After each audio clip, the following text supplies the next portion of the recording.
ये हमें बहुत प्राण प्रिय बात लगी है, इसलिए दोबारा इसको कह रहे हैं। बाहे निरुद्धे मनसः प्रसन्नता, मनः प्रसादे परमात्म दर्शनम, तस्मिन् सुदृष्टे भवबंधनाशो, बहिर्निरोधा पदवी विमुक्ते। सैकड़ों बार कल से ये श्लोक बार बार चल रहा है। वाहे निरुद्धे मनसः प्रसन्नता। ये उपासक पकड़ क्यों नहीं पा रहा, पकड़ क्यों नहीं पा रहा? कितनी अमृतमयी बात है। एक प्रार्थना हम करना चाहते, सरल भाव से आप समझ लो इसका अर्थ, वो हमारी तरफ से प्रार्थना है। 1 महीने की केवल हमें समय दो, 1 महीने का। आप 1 महीने कोई इच्छा नहीं करेंगे, जैसी सामने परिस्थिति आए उसको भोग लो, इच्छा मत करना। 1 महीने का केवल समय दो। हम कोई साधन नहीं बता रहे, इच्छा ही नहीं करनी। जहां इच्छा निकले उसे निरुद्धे, रोक दो, बाहर जवान में ना आने पावे। खान पान देखना, सुनना, रहना, भोगना, व्यवस्था 1 महीने में मर थोड़ी जाओगे। 1 महीने का हम कोई संकल्प नहीं दे रहे, कोई कसम नहीं खवा रहे, प्रार्थना कर रहे हैं कि आज से 1 महीने हम कोई भी इच्छा व्यक्त नहीं करेंगे, न सद न असत, कोई भी इच्छा नहीं व्यक्त करेंगे। हृदय में आएगी तो वाहे निरुद्धे, उसे वहीं रोक देंगे। बाहर की इच्छा बाहर, अंदर की इच्छा अंदर, व्यक्त नहीं करेंगे। बताओ, ये अपने घर का सत्संग होता है, ये केवल प्रवचन नहीं है, ये जीवन सुधार है और भगवत प्राप्ति के लिए है। 1 महीने की बात मांग रहे हैं। गृहस्थी में अगर ना कर पावे तो राधे राधे रटे, राधा राधा। लेकिन विरक्त जनों से प्रार्थना 1 महीने, केवल 30 दिन। जबान से आपकी इच्छा व्यक्त नहीं होनी चाहिए, 1 महीने बस। आप देखो कैसा आपको लगता है। जलन होगी पहले, वो बार बार व्यक्त नहीं करना, 1 महीने व्यक्त नहीं करना। परिपक्व अवस्था के प्राप्त महापुरुषों के हृदय में इच्छा ही नहीं प्रकट होती। जाहि न चाहिए कबहू कछु, तुम सन सहज सने, बसहु निरंतरता सुर, सोराउर निज गे। 1 महीने, ये तो आजीवन की बात होती है महापुरुषों की। महाराज ये रख लो, कभी आपके काम में आएगा, कभी आपको जरूरत पड़ेगी, कभी आपको चाहिए ना। भैया नहीं, हम जरूरत मिटाने के लिए, चाह मिटाने के लिए, काम मिटाने के लिए आए हैं, बढ़ाने के लिए नहीं। आप रखो, जब जरूरत होगी मेरा मालिक उस समय दे देगा। कभी आप तो उस समय जो अभी दे रहा है वो उस समय नहीं है क्या? हमारे लिए नई सृष्टि रच देगा। जो सृष्टि में नहीं होगा वो भी वो रच देगा, विश्वास करो। 1 महीने अभ्यास करके देखो, देखेंगे आप लोग, देख लो। इच्छा को होगी, इच्छा, हम ये नहीं कह रहे कि इच्छा नहीं होनी चाहिए, इच्छा होगी पर आप व्यक्त नहीं करोगे। 1 महीने खेल खेल के देखो, गेम है। जीवन मुक्त महापुरुष की स्थिति होती है। देखो एक आपको कथा सुनाते हैं। श्रीमन माधवेंद्रपुरी जी महाराज बहुत बड़े महाभागवत हुए हैं, चैतन्य महाप्रभु के चरित्र में आते हैं। ईश्वरपुरी जी के गुरु श्रीमन माधवेंद्रपुरी, ईश्वरपुरी जो महाप्रभु चैतन्य देव के प्रथम गुरुदेव थे। फिर सन्यास के गुरुदेव भारती जी महाराज हुए। तो श्रीमन माधवेंद्रपुरी जी महाराज जब क्षीर चोरा गोपीनाथ जी जो कहे जाते हैं, गोपीनाथ जी के दर्शन करने गए तो वहां शयन के समय कुल्हड़ में बड़ा ही पवित्र और स्वाद युक्त खीर का भोग लगता था। जब ये महिमा सुनी खीर की और भोग लगता देखा तो उनके अंदर इच्छा हुई कि अगर एक कुल्हड़ प्रसादी मिल जाए तो स्वाद लेके हम देख लेंगे कि प्रभु को ऐसा खीर का यहां भोग लगता है तो अपने ठाकुर जी को ऐसा ही खीर का भोग लगाएंगे। जो ही इच्छा जागृत हुई, जलन पैदा हुआ। अरे इच्छा कैसे जागृत हो गई? तो अंदर से विवेक कार्य कर रहा है, बचाने का जलन। ये तो प्रभु के भोग के लिए इच्छा, फिर भी इच्छा कैसे हुई कि मुझे एक कुल्हड़ मिल जाए? तुरंत प्रणाम किया और वास चल दिए। अब रात्रि का समय आ रहा था तो उसी गांव के किनारे एक वृक्ष के नीचे बार बार ये प्रश्न मन से, तूने इच्छा क्यों कर ली? बार बार उत्तर आता कि प्रभु के भोग के लिए इच्छा की है कि अगर मिल जाता तो स्वाद ले लेते और वैसे ही खीर प्रभु को लगाते अपने। नहीं, फिर भी इच्छा क्यों? बार बार धिक्कार मन को कर रहे थे। इधर महाभागवत की इच्छा भी भगवान बने थे और उसका पोषण भी भगवान करते हैं। जो निरीह जन है, जिनके अंदर इच्छा ही नहीं है, उनके हृदय में कोई इच्छा प्रकट होती तो लीला प्रकट करने के लिए होती। जो कई कुल्हड़ थे उनमें से एक कुल्हड़ छुपा लिया ठाकुर जी ने अपने वस्त्र के नीचे, घाघर के नीचे, जो नीचे का वस्त्र उसमें छुपा लिया और सामने रखे हुए हर भोग के कुल्हड़ उठा करके ले गए। जब शयन कराने गए तो देखा एक कुल्हड़, कहा ये कैसे, यहां कैसे आ गया प्रभु के वस्त्र की? तो प्रभु ने कान में कहा उनके, प्रभु मूर्ति नहीं है, तुम जैसी भावना करोगे वैसे। राधा वल्लभ लाल जी, बिहारी जी सब बात करते हैं, ये किसी मूर्तिकार की रचना नहीं है। हाँ, एक बार मोहनचंद महाप्रभु का चरण छू गया श्री जी के भोग के कटोरे में, तो एक चपत मारी हितजू महाराज ने, प्रभु के पात्र में चरण कैसे छू गया? तो जो राधा वल्लभ लाल जी की सेवा के लिए गए तो कपोल में ऐसे अंगुली बनी, बोले जय जय। तो उनका बालक थे ना, तो जो आपने वो मेरे लगी। बात करते महाप्रभु आचार्य से, बंचंद महाप्रभु जी से, सेवक जी से और प्रेमी जनों से, जो चित्त को बेच दिए हैं प्रभु को, उनसे बात करते हैं।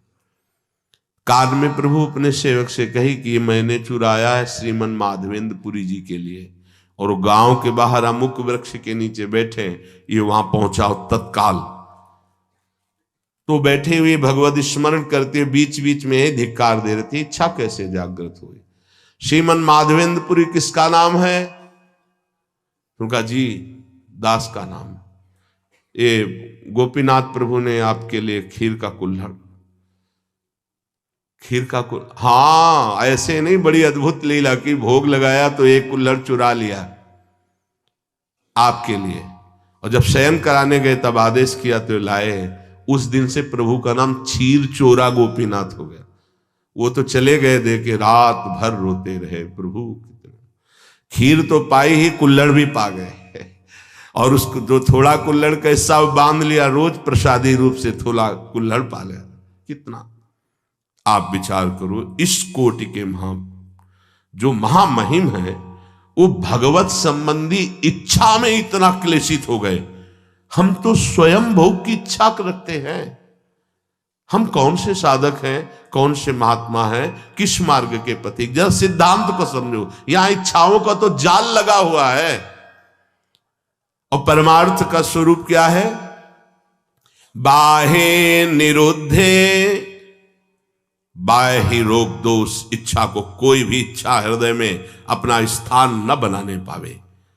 मनसः प्रसन्नता, तो आपके मन में अखंड प्रसन्नता जागृत होगी। और मनः प्रसादे परमात्म दर्शनम, जब हम बाह्य विषयों का सेवन करते हैं तो मन खिन्न रहता है, नवीन नवीन विषय भोगने के लिए मन में जलन होती, वही विषयों की तरफ आकर्षित करता है, फिर वही जलाता है, वही संकल्प विकल्प कराता है। थोड़ी देर जलाने के बाद फिर उसी भोग की लालसा करता है। बड़ा बाहे निरुद्धे, रोक दो उसको। देखो इसमें विवेक बल काम करता है। अगर आप सत्संग सुन रहे हैं, शास्त्र स्वाध्याय करते हैं, नाम जप करते हैं, सेवा करते हैं संतों की, ठाकुर जी की, तो आपका विवेक प्रबल हो जाएगा, वो रोक देगा। कितना आनंद! कल से इस श्लोक का चिंतन चल रहा है। इतना कोई इच्छा ही नहीं करनी भाई। ये गृहस्थ जन जो बहुत सी कामनाओं में रत हैं वो ये नहीं समझ पाएंगे, लेकिन हम विरक्त जनों से प्रार्थना करते हैं, यदि आप कोई इच्छा नहीं करेंगे तो आप बहुत जल्दी जीवन मुक्त हो जाएंगे। इच्छा ही आपके स्वरूप को ढके हुए है, इच्छा ही आपका बंधन है, और निरीह इच्छा रहित ही जीवन मुक्त अवस्था है। 1 महीने का अभ्यास करके देखो। अच्छा, 1 महीना बहुत ज्यादा लग रहा हो कि पता नहीं चूक ना हो जाए तो 15 दिन का कर लो। 15 दिन बहुत ज्यादा लग रहा हो तो कोई 1 हफ्ते का कर लो। और गृहस्थ जनों को ज्यादा लग रहा हो तो 1 दिन का करके देख लो कि सुबह से लेकर के शयन तक आज कोई इच्छा नहीं हम करेंगे। अगर इच्छा होगी भी तो व्यक्त नहीं करेंगे। 1 दिन करो। विरक्त के लिए 1 महीना, नए साधक के लिए 15 दिन, बहुत नए साधक के लिए 1 हफ्ता, गृहस्थ के लिए 1 दिन और 1 हफ्ता। देखो ना करके क्या बिगड़ जाएगा। आज सुबह से शाम तक कोई इच्छा प्रकट नहीं करेंगे। हृदय में होगी तो उसको वहीं दबा देंगे, वाणी से नहीं बोलेंगे। देख लो। परमहंस श्री ओंकारानंद सरस्वती जी घर में भिक्षा पाने जब आए तो बच्चे ही थे। किसी कारण से मैया भूल गई नमक डालना सब्जी में। वो पा के गए, पिताश्री आए पाने, जे ही अरे सब्जी में तो नमक, अरे भूल गई, क्योंकि छोटे छोटे बच्चों के भूल गई। वो गए, कहा स्वामी जी सब्जी कैसी बनी थी? बोले नारायण नारायण, बहुत सुंदर, परम सात्विक बनी। नहीं स्वामी जी उसमें तो नमक था ही नहीं। अरे बेटा, प्राणों का पोषण करना ये नमक है कि नहीं, ये आप गृहस्थ लोग देखते हो। हमें तो जो प्राणों के पोषण के लिए मिला तो नारायण नारायण नहीं बचा उसमें, बिल्कुल कहीं कोई स्वाद दृष्टि इच्छा ही। 1 दिन करके देखो गृहस्थी, और 1 महीने अच्छे साधक, ये जीवन की धारा बदल जाएगी। जीवन की धारा, आप विरक्त हैं, आपके लिए कोई कर्तव्य नहीं, जीवन की धारा बदल जाएगी। बस कट्टरता पूर्वक एक बार इस बात पे आना कि नहीं बोलना, स्वास्थ्य बिगड़ जाए, प्रारब्ध भोग लेंगे, लेकिन हम कहेंगे नहीं। 1 महीने के लिए आपके साथ हम भी हैं। मेरी स्वामी जो पहले से ही उसे देख रही, इच्छा क्यों? अगर हुई है तो चुप हो जाओ ना, वही इच्छा देने वाली तो वही पूर्ति करने वाली। इच्छा हुई, नहीं पूर्ति हुई तो उनका विनोद है, पूर्ति हो गई तो उनका दुलार है। दोनों में हमें पूर्ण ही रहना है, हमें इच्छा नहीं करनी। ठीक है, पकड़ी गई बात। 1 महीना अपने विरक्त जन इच्छा नहीं करेंगे। पक्का नहीं, पक्की बात करो। हाँ नहीं, देखो ना आप, इसमें जीवन मुक्त अवस्था की तरफ कदम है। 1 महीना जीवन मुक्त रहकर फिर आगे का तो अभ्यास पुष्ट ही होगा। 1 महीना कोई इच्छा नहीं, आएंगी परिस्थिति, बस कहना ही तो है, नहीं कहना ही नहीं है, कुछ नहीं कहना। 1 महीना नहीं बोलना है इस विषय पर कि आज हमारी ये इच्छा है, बोलना नहीं। आगे चले पक्का। और 1 दिन आप लोग गृहस्थ जन करके देखो कि आज एक पूरे दिन में कोई आकर के ऐसी प्रतिकूल परिस्थिति करेगा तो फिर आपकी इच्छा जागृत। हर इच्छा में देखना, केवल खान पान में नहीं कि हमारी इच्छा के विरुद्ध वो बोल रहा है तो हम नाराज हो जाए। नहीं, हमारी इच्छा नहीं है तो हम नाराज क्यों होंगे? हमारी इच्छा नहीं अनुकूल बोले तो प्रतिकूल बोल रहा है, मुझे कोई परेशानी नहीं। इसीलिए 1 दिन दिया है, क्योंकि गृहस्थी में बहुत 1 दिन शांत, एकदम चुप, अंदर जो आए उसे सह जाओ। और 1 महीने अपने लोग, ये केवल खान पान की इच्छा के अंतर्गत नहीं है, संपूर्ण इच्छाओं के अंतर्गत है। ना लोक की ना परलोक की कोई इच्छा नहीं। हम आएगी हृदय में तो उसको नोट करेंगे, लेकिन बाहर नहीं बोलेंगे। और उस इच्छा की छानबीन करेंगे ये इच्छा क्यों आई है, किस गलती से आई है, या किस कमी के कारण आई।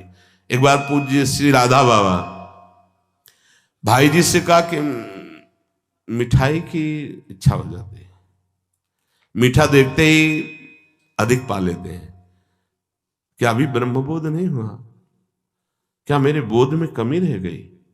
भाई जी ने कहा नहीं। तो उनका फिर इच्छा क्यों, उनका शरीर में कमी है आपके, जिस पदार्थ की उस शरीर मांगेगा उसको दे देना है। आप कहीं लेने तो जाते नहीं, यदि आ जाता है सामने तो आप उसे पा लेते हैं। तो इस शरीर की आवश्यकता है, ना कि आपकी आवश्यकता है। बोले हाँ, बहुत दिन से प्रश्न चल रहा था कि मीठा देखते ही और मीठा पाने में उधर ही अधिक प्रियता है, तो इसका मतलब इच्छा हमारी है। तो उनका नहीं, आपकी नहीं, शरीर की आवश्यकता है, ऐसा वहां उत्तर दिया। पर अपने को 1 महीना शरीर की आवश्यकता भी होगी तो नहीं मांगेंगे, जो जैसी व्यवस्था उसमें शांत, इच्छा नहीं करेंगे। बाहे निरुद्धे मनसः प्रसन्नता, बड़ी मन में प्रसन्नता होगी। ये जो प्रसन्नता है भगवत प्राप्ति कराने वाली होगी। हमारी प्रसन्नता को क्षीण करती रहती इच्छा, इच्छा ही बंधन है और निरीक्षा ही मोक्ष पदवी है। कोई इच्छा नहीं, चाह मिटी चिंता मिटी मनुआ बेपरवाह, जिनको कछु न चाहिए वो साहन के साह।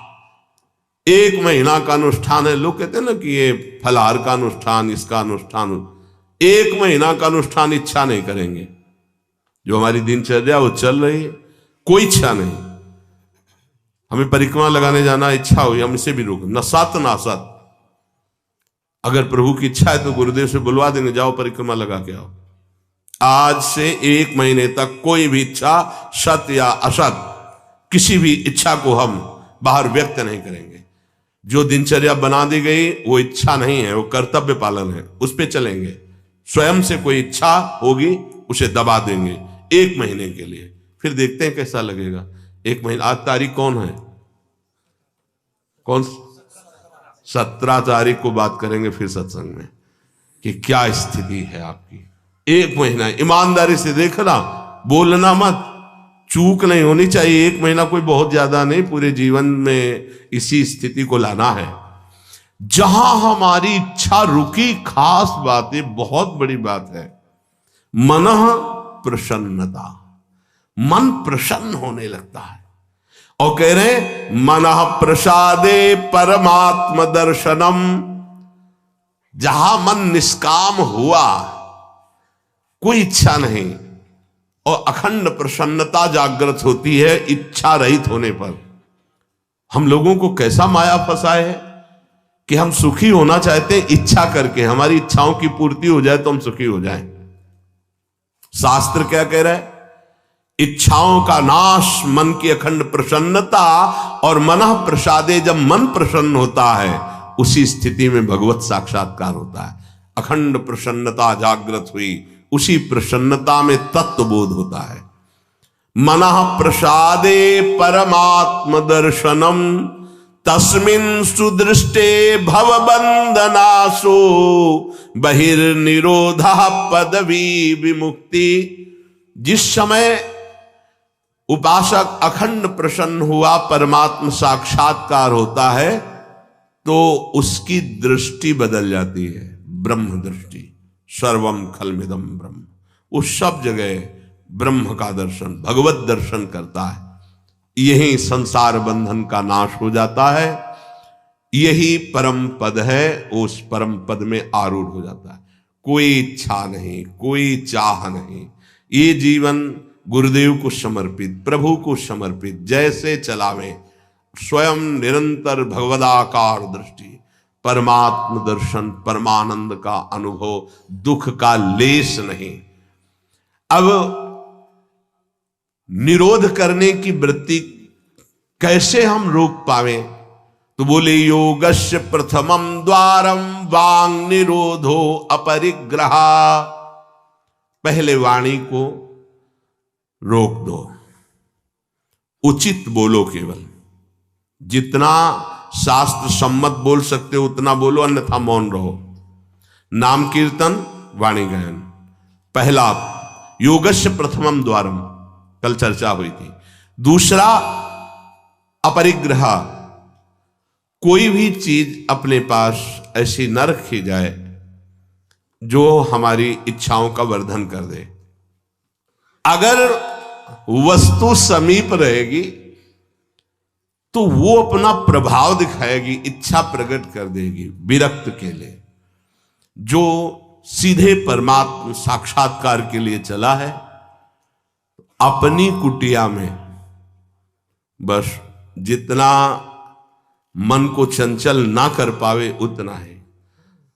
महापुरुषों ने सदैव ऐसा ही किया है। गुरुदेव भगवान की आज्ञा से तेहरा से सुबह 7 और 8 के बीच में जाके चून मांग लाते। उसी चून की जो बाजार गए, सब्जी मंडी से घूमे आए, जो उनकी झोली में डाल दिया, वो सब्जी बना ली, नहीं तो 2 रोटी बन गई।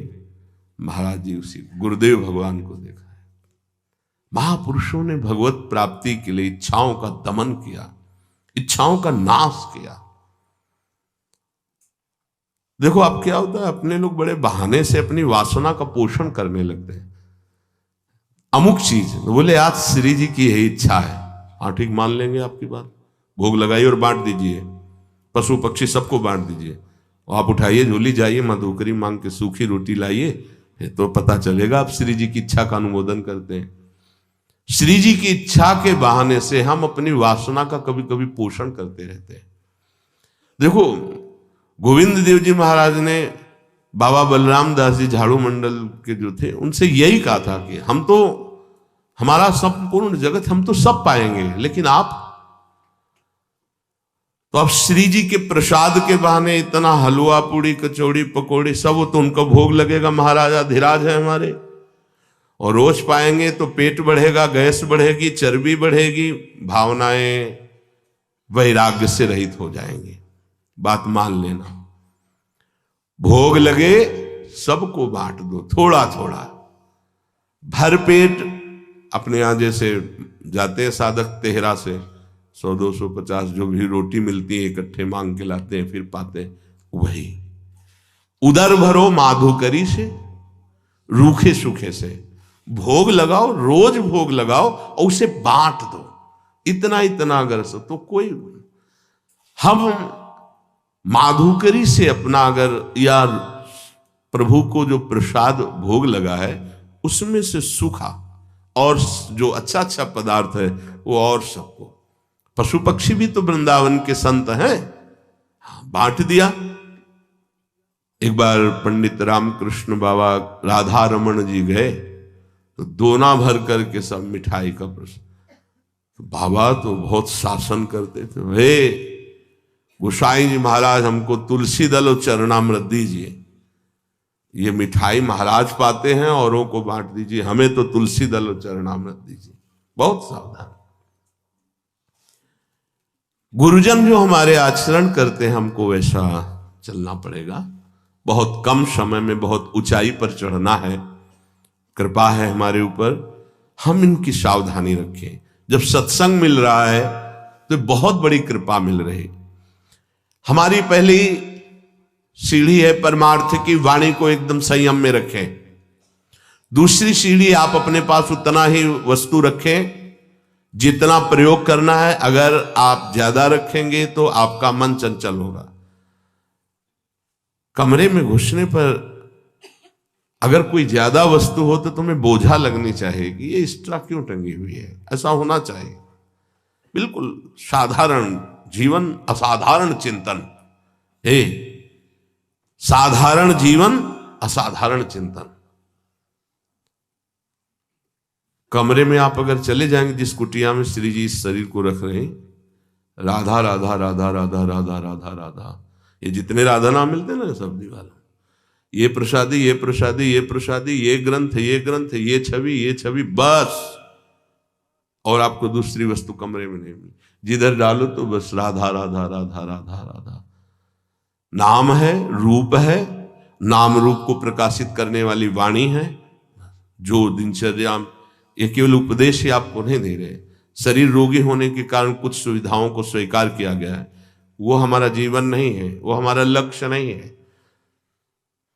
जीवन में प्रतिग्रह लेना उतना जितना हमारे जीवन का यापन होना है, नहीं तो नष्ट हो जाओगे, पक्का समझ लो।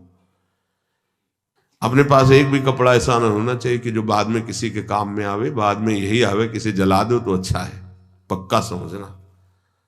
साधु का परिग्रह रहित जीवन होना चाहिए। आज ऐसी अवस्था नहीं रह गई कि हम विचरण करके, जिससे पीछे आए हैं विचरण करें। साधुओं को घेर कर पशुओं की तरह मार डाला जाता है।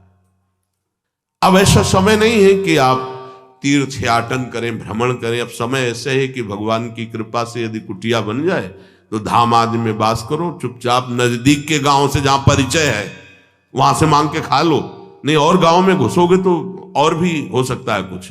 समय कलयुग का बढ़ता ऐसा प्रभाव चला जा रहा है कि यार संत हैं, तुमको कोई संशय हो रहा है तो बंदी बना लीजिए और उसकी जानकारी कीजिए क्या प्रसंग था। ऐसे पशुओं की तरह टूट पड़ना, संत का मतलब इस तरह से उपहास, इस तरह से अमर्यादित चेष्टा तो बहुत ही घातक चेष्टा है।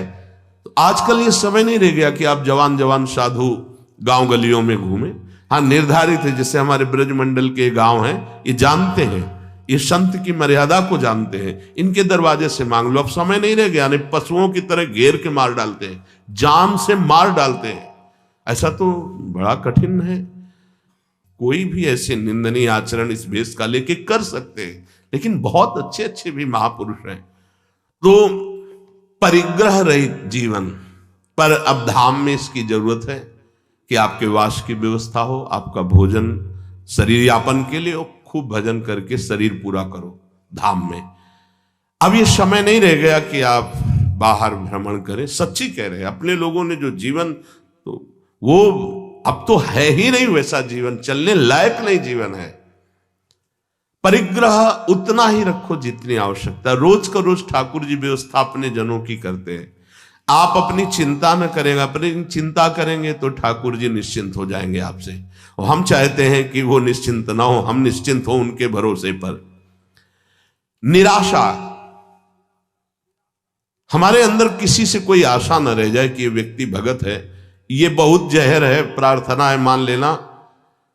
ये जो आज का सत्संग बिल्कुल अंतर की बात से हम कह रहे हैं, इसे समझ लीजिए, बहुत सुधरने की जरूरत है। हम जरा सा कुछ भजन करते हैं, 4 गृहस्थों को साथ लेके चल देते, धनी मानी और वही, जरूरत नहीं है। आप निरपेक्ष होकर के अपने धर्म का पालन कीजिए, मन आए 4 रोटी दे दीजिए, इसके बाद हम आपको पहचानेंगे नहीं। पहचान प्रभु से है, उन्होंने प्रेरित करके आपको भेजा। हम आपको कुछ नहीं जानते ना कभी मानते हैं। प्रभु आयो बस इतना ही जानते हैं, इतना ही कार्य आपके लिए था, प्रेरित किया और रखवा दिया, चलो। पीछे नहीं पड़ना, पीछे तो प्रभु के पड़ना है। लेकिन यहां उल्टा हो जाता है, प्रभु की तरफ पीठ हो जाती है, उनकी तरफ मुख हो जाता है। तो निराशा आशा ही परमम दुखम, नैराश्यम परमम सुखम। दोबारा इसलिए समझा रहे हैं कि साधना में बहुत जरूरी बात है। किसी भी ने बहुत सेवा की, जब कोई नहीं था तो बाजार में खड़े हुए के कहा कि जिंदगी में कभी ऐसा मत समझ लेना कि हम तुम्हारा एहसान मानेंगे। तो बहुत प्रेमी जन है, बाबा ऐसे बंद कर बात, बता कल क्या लाना है। वो तो बहुत निरपेक्ष है, आज भी वैसे ही, पहले दिन से आज तक वैसे ही, वही श्रद्धा, वही निष्ठा, वही समर्पण। 26 साल हो गए होंगे लगभग, वही समर्पण, वही निष्ठा। कोई दिन ऐसा नहीं जिस दिन सेवा उनकी ना होती। शाम के वही आके पूछते थे कुछ मिला खाने को, वही निष्ठा, वही। वर्षा है तो भींगता हुआ, गिरता हुआ, वो तो देखा है ना। और कभी एहसान नहीं, आओ आपने, कभी नहीं ऐसे, उसका भी कभी नहीं। कोई मांग नहीं, कोई प्रश्न नहीं, और इधर से भी कोई बड़ाई नहीं, कोई अपनापन भी नहीं दिखाया। ये तब ऐसे चलता है। निराशा, एकमात्र श्री जी से आशा। ये देख लो, अंदर किसी से भी आशा नहीं होनी चाहिए। आशा हम प्रभु से प्राप्त करने की। क्या आपके चरणों का प्रेम, आपके नाम का प्रेम, कोई आशा ही ना रह जाए, ऐसी आशा आपसे आशा है कि कोई आशा ही ना रह जाए, हमें ऐसी स्थिति प्रदान करें। चौथा, निरीहा, इच्छा ही ना रह जाए, जिसके लिए आज कहा है कि 1 महीने के लिए देख लीजिएगा। और नित्य में एकांतशीलता, एकांत में जब हो तो बड़े संयम से रहें। एकांत आपका गंदा नहीं होना चाहिए, बड़े शीलवान, बड़े धैर्यवान, बड़े तितिक्षु, बड़े इंद्रिय संयमी। नहीं, बड़े बड़ों का एकांत खराब हो जाता है। समाज तो सबका ठीक रहता है, एकांत खराब हो जाता है। समाज में त्रुटि हो जाएगी तो निंदा होगी, ठीक हो जाओगे। एकांत में त्रुटि होगी तो तुम्हारा अध्यात्म नष्ट हो जाएगा अंदर का। एकांत स्थित इंद्रियो परमणे हेतुर्दमश्चेतसः। ऐ उपासक, एकांत सेवन में सावधान रहना, तुम्हारी इंद्रिया और मन तुम पे हावी होंगे, इसलिए इंद्रिय और मन का दमन कर देना, इंद्रिय और मन के गुलाम मत बन जाना। ये एकांत का है, ये जरूर सुधारो।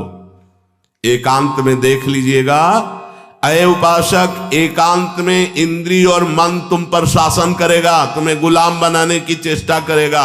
उस समय तुम अपनी इंद्रिय और मन का दमन करो, बिल्कुल उनकी बात नहीं मानना जो धर्म विरुद्ध हो। जो ही तुमने इंद्रिय दमन किया तो हेतुर्दमश्चेतसः, तुम्हारा चित्त अर्थात मन दमन करने के कारण निर्वासनिक हो जाएगा। ये थोड़ा कठिन है समझना। जब हम मन और इंद्रियों की मांगी हुई वस्तु नहीं देते तो हमें जलाता है, एक अशांति पैदा हो जाती है। तब होता है यार दे दो, शांत हो जाएगा। ये बहुत घातक बात है। जो इंद्री मन मांगा और हमें अशांत किया ना देने पर हम उसको शांति प्रदान करने के लिए देने लगे, अब आपका परमार्थ मार्ग लुट जाएगा। ये बहुत गंभीरता से समझो, यहां हमसे बहुत चूक होती है। यदि हमने जो मन और इंद्री ने मांगा नहीं दिया, उनका निरोध कर दिया, तो निरोध से वासना का नाश हुआ। वासना का नष्ट होना ही ब्रह्मानंद का स्फुरण होना है। तेनानंद रसानुभूति रचला ब्राह्मी सदा योगिनस्, तस्मात् चित्त निरोध एव सततम कार्यम प्रयत्ना मुने। इसलिए मुनि का एक ही प्रयत्न होना चाहिए कि मन और इंद्रियों की मांगी हुई मांग को पूरी ना की जाए।